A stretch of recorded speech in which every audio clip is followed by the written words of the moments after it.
Hello everyone, welcome to my mini blog. আজ day 8 আর আজকে আমি চলে গেছিলাম আমাদের সেই ভাইরাল স্কুল দোহারপাড়া প্রাইমারি স্কুল। সেখানে গিয়ে আমি সেখানকার প্রধান শিক্ষকের সাথে একটু কথা বলে ক্লাস 4 পর্যন্ত আমি এই স্কুলেই পড়েছিলাম। একটা সরকারি স্কুলে এসি বসানো চিন্তা ভাবনা, সেই নিউজ এখন সবার মুখে মুখে, তো এটা একটা ভীষণ বড় পাওয়া আমাদের কাছে।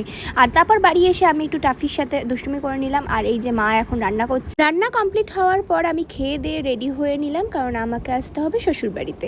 আমার আজকে আছে ক্লাস করানো নাচের। বাড়ি আসার সময় আমার কিন্তু অনেকগুলো ব্যাগ হয়েছে, কারণ আমার ষষ্ঠীর জিনিসপত্র যা পেয়েছি সব আমাকেই নিয়ে আসতে হয়েছে। বাবা আমাকে শ্বশুর বাড়িতে নামিয়ে দিয়ে গেল, আর তারপর বাড়ি গিয়ে আমার যুদ্ধ শুরু, কারণ আমার 3খানা ব্যাচে নাচ শেখানো ছিল। এটা হচ্ছে একদম প্রথম ব্যাচ, তো এটা আমার ছোটদের ব্যাচ। আর তারপর আছে মিডিল, যেগুলো আছে একদম মাঝারি বয়সের, আর এরা হচ্ছে বড়দের ব্যাচ।